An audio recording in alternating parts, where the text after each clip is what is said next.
Hello, I'm Matt Miller, Superintendent of Mentor Public Schools. Keeping parents informed about what's happening in their child's classroom is a major priority for our district. We know that clear and accurate communication is valued by all of you. Over the next few months, we will be sharing 3 to 5 minute videos to provide a snapshot of some of our important initiatives in the classroom. Today, you'll hear about the balanced approach we are taking to instruction and what this means to you and to your child. Thank you for your continued support of Mentor Public Schools.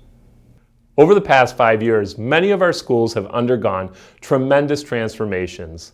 In most classrooms, we have transitioned from classrooms that had students lined up in rows with a teacher desk in the front to learning spaces with flexible furniture specially designed for collaboration. Classroom furnishings have adapted in part due to the changing learners' needs.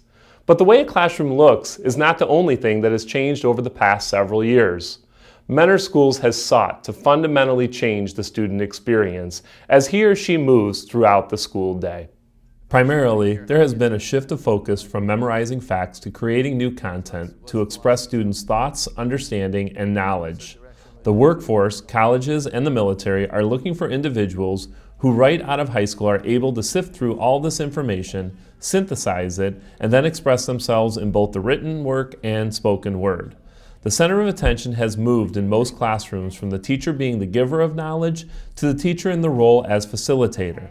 This means that students no longer sit passively receiving information. Instead, they become the center of the learning process. Sometimes, this may mean that students are not successful on their first attempt, which is fine. The key is that the student and teacher learn from the mistake, adjust, and work towards mastery together. One of the other significant changes involves how quickly students may access information anytime, anywhere. An important part of this transition involves the teacher using a learning management system such as Google Classroom or Schoology in order to increase collaboration and communication. Typically what I ask kids to do when they have like a shared doc or a shared presentation, I ask them to share it with me as well. So while they're working, I don't necessarily have to be in the classroom or right behind them. I can go into the doc and see what they're doing. Schoology is a lot easier because you could see things on the side, like your assignment. So when you go into that, you could press add and you can add something from your resources. And if you use Google Classroom, that you could have also had, you could have stuff from Google Drive and your stuff like Google Docs and all those presentations you've been working on, you could turn that in and it's a lot quicker. Recently I had students doing a group project and I had several students who were absent with flu season being upon us, and I had kids who were working in real time within the groups even though they were at home. So whether it's within the collaborative doc or adding to discussion points within Schoology, it was wonderful.